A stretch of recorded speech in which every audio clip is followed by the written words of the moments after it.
What's up, Mets fans? It's your boy CP here, back with another episode of the True Mets Talk podcast.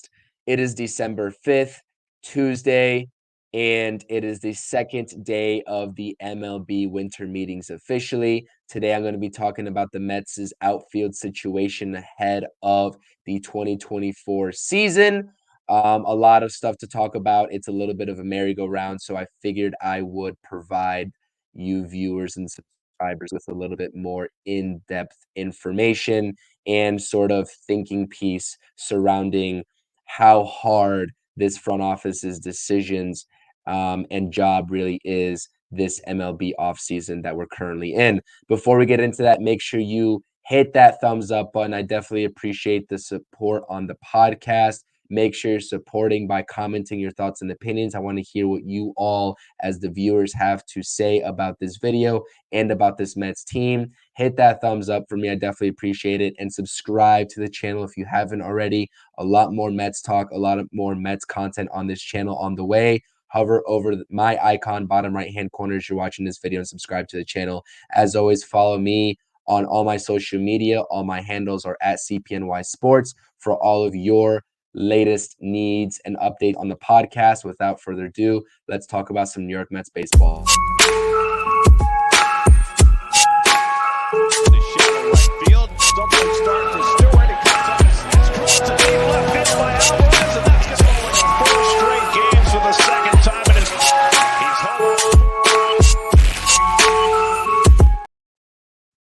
All right, so the reason and the motivation behind this video is to delve into sort of the merry-go-round of options that the Mets have to deploy at their arsenal before the 2024 season begins.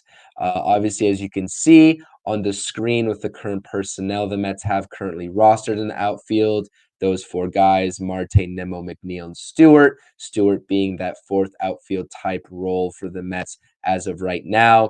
We have the latest reports on Hyun Lee and Michael A. Taylor and the Mets' interest in those respective players. If you missed the videos, my videos on the channel surrounding Hyun Lee and Michael Taylor, make sure you go check those out as well. It'll provide you even greater context on the potential fit of those two ball players with the Mets in 2024 and beyond, as well as some other outfield candidates that are still on the market. Now, I'm not going to be talking about these players on the bottom from Teoscar Hernandez down, simply due to the fact that the Mets really haven't been concretely linked to those players. So when I go into my potential starting outfield combinations in the next slide, obviously without there being any reports of the Mets being linked to these guys in the market, I'm not going to include them in some potential starting outfield combinations. Quite simple. So, but I will include a guy like Hyun Lee, and you will see that here shortly. But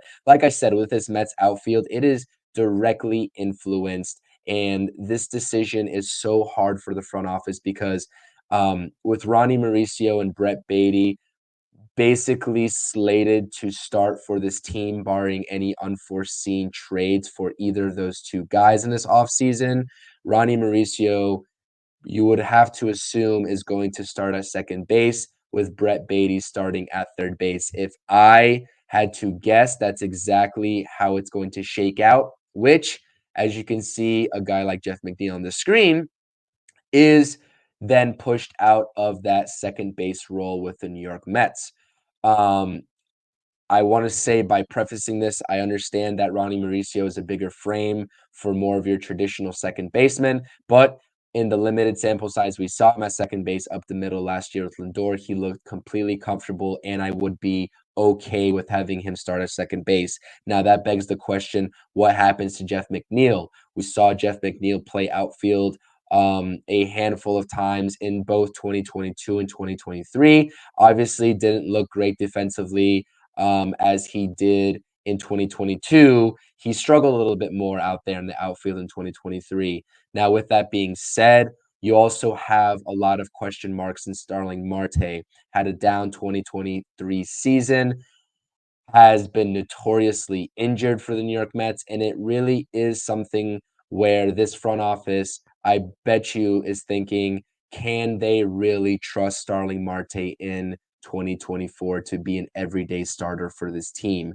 That is reflected in one of my combinations on the following screen, and we'll get to that here in a second. But really a tough decision. And with Brandon Nimmo having injury histories in the past, Starling Marte, especially being injury prone at this point of his career, the Mets are also going to need outfield depth. And that's where a guy like Michael A. Taylor comes into play. I talked about that on my latest video on the channel. So like I said, I already mentioned that. Make sure you go check that out, providing more insight there. And also, Michael A. Taylor would provide some competition for DJ Stewart in terms of who gets that fourth outfield spot. Now, I can fully see a scenario. Like I said, it's maybe not as likely, but I can see a scenario where the Mets carry five outfielders to start the season. That remains to be seen. Like I said, with DJ Stewart having that ability to be a two-way type guy, go back to the minors and see how he does. Obviously, he had a little bit of a hot stretch down the stretch of the 2023 season, and that's why they brought him back this offseason, DJ Stewart, that is. So it remains to be seen how they view him. He's going to have to prove himself in spring training. There's no doubt about that. So let's go into my combinations here that the Mets could potentially deploy at the start of the 2024 season come opening day. We're going to go 1 through 3 here, and we'll start off at number 1 because this is a scenario where the Mets don't add a starting caliber outfield this offseason. Let me preface this by saying I think this would be a mistake. In my Mets DH targets video, I named specifically Teoscar Hernandez my number 1 option for either the DH spot or a spot as a starting left fielder on this team. And I still am sticking with that. That's not to say that they can roll this outfield combination out like it is and still have Teoscar as the DH. But like I said, Jeff McNeil in this combination would be your everyday left fielder, Starling Marte in right field, and Brandon Nimmo in center field. The defense is a question mark.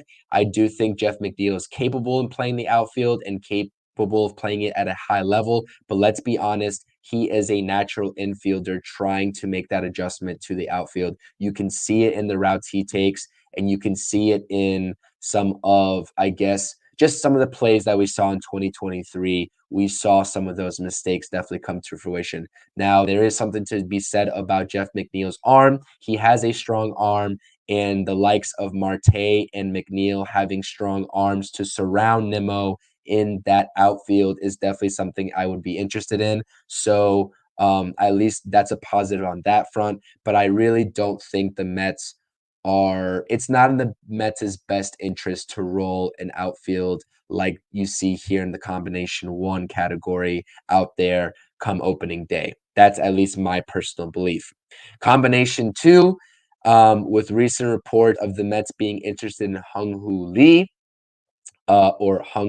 Jung Hoo Lee. Apologies for that mistake in the name. I'll get that right eventually. But this is a scenario where you can go ahead and go after Jung Hoo Lee, whose market's going to be about 4 to 5 years for maybe anywhere between 70 to 90 million. I understand that that's a wide range. I'm just spitballing there, but that is what the initial very early reports are of Jung Hoo Lee's market, which really isn't bad at all when you look at a player of his caliber coming over from the KBO.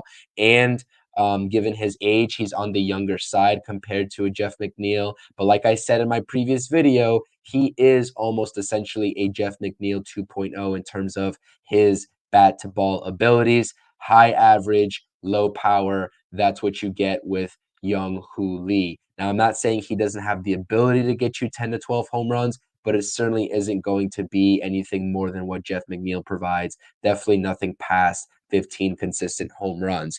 Now, this would be a great starting outfield. If Starling Marte can get it together and be a key piece like he was in 2022 for the New York Mets, I would love this outfield. But that begs the question, what happens to Jeff McNeil? Well, given the Mets' needs in the bullpen, given their needs in the starting pitching rotation, you could then explore a Jeff McNeil trade if you do bring Jung Hoo Lee to Queens.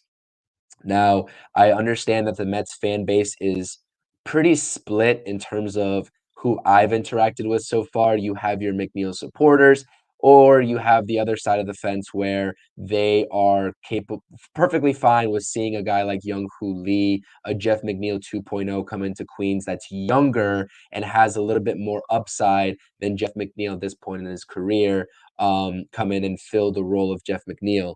And Jeff McNeil, let's face it, he's on a friendlier contract. That contract is very movable. I believe he signed a 4-year, $50 million deal, and that is a contract that a trading partner team can take on. The Mets can cover at least a little bit of it, maybe.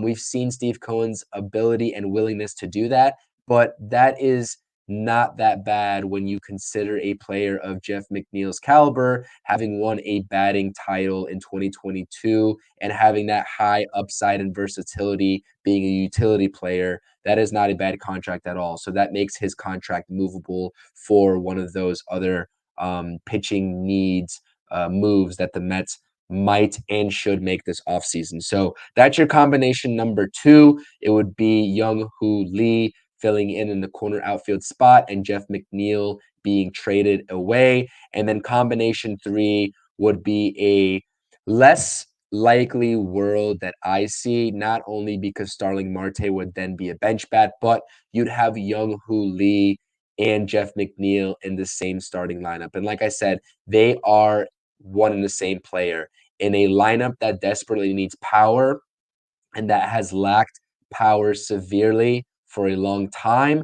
I don't see this being an option for the Mets. But is it out of the question? Nothing's off the table right now in terms of how this lineup's going to be constructed and how this roster is going to be constructed for the New York Mets. And that's the reason why I wanted to make this video, because David Stearns and the new front office personnel have such a difficult task at hand given the roster needs.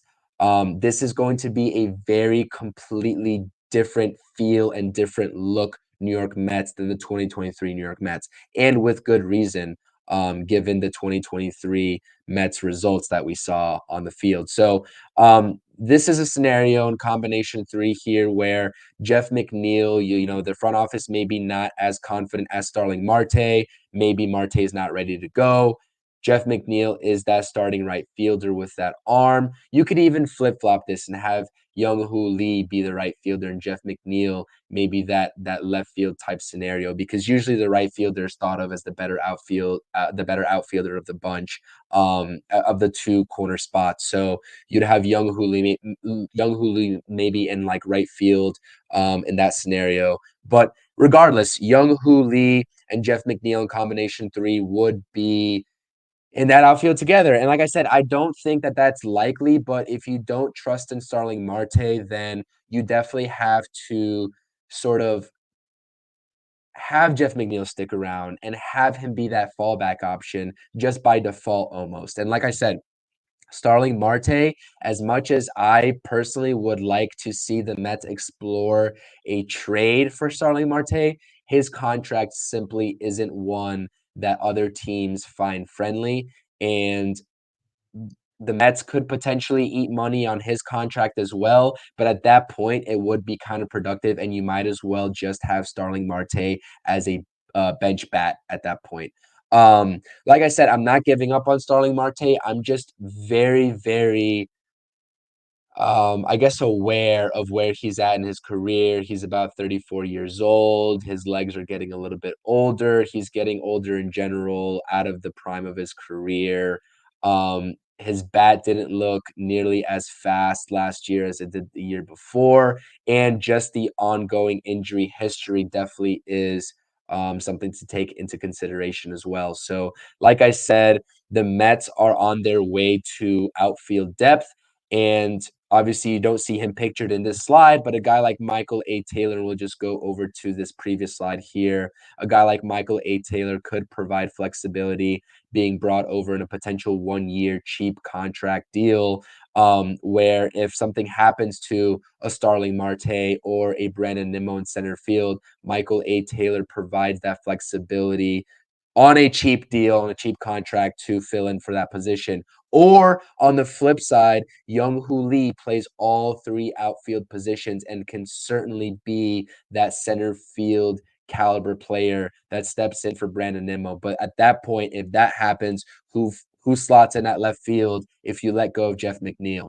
Like, you would be down to your fourth outfielder by default there. So that's why I'm advocating for Starling Marte to just not be traded. It's going to be a headache to try to offload him anyways. Jeff McNeil is the more attractive tradable candidate in the eyes of other teams. Has the capability of playing both infield and outfield, has the better bat at this point in his career, right? Even with a down 2023, I think we can all agree Jeff McNeil has the better bat, especially in terms of that average.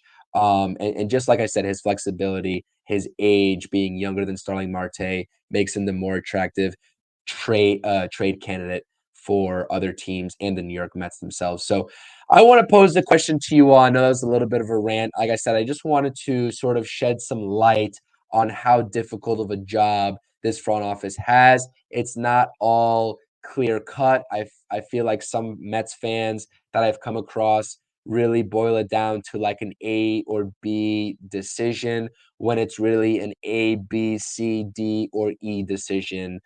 Because those combinations that I have on this screen here aren't even the end all be all. When you have other names into the mix, when you add other names like Teoscar Hernandez or maybe those candidates that I showed on this slide here at the bottom, if the Mets start talking to those candidates, this picture right here, these combinations get lengthier and they start to change and the outlook starts to change. And like I said, the Mets are really going to have to plug and play this sort of situation come 2024 because the infield is all but solidified as well.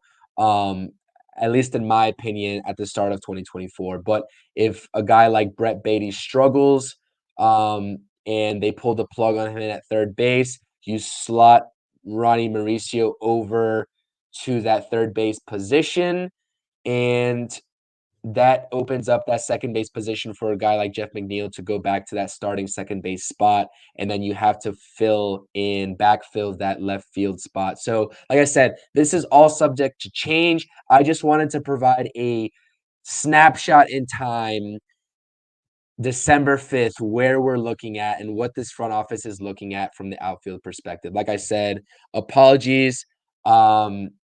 About the mispronunciations on the names, etc. It is late. I'm actually recording this at 1 o'clock in the morning, so bear with me. I appreciate that. I'm trying to get some content out for you all in terms of this different perspective that I'm bringing with this video. So, like I said, make sure you all comment your thoughts and opinions. What do you think about the Mets outfield situation? Who of all the names you saw on the screen, or maybe there's a name that you like that's not on the screen, who would you like to see round out this outfield? One, as maybe a starting left fielder that the Mets might go ahead and target, or maybe those depth pieces. If you don't like Michael A. Taylor as a depth piece, let me know who you would target. Or if you're perfectly fine with DJ Stewart, that's also another option as well. So I want to hear what you all have to think as the viewer. Like I said, make sure you hit that thumbs up, comment your thoughts and opinions. I really want to hear what you all have to think. Let's have a discussion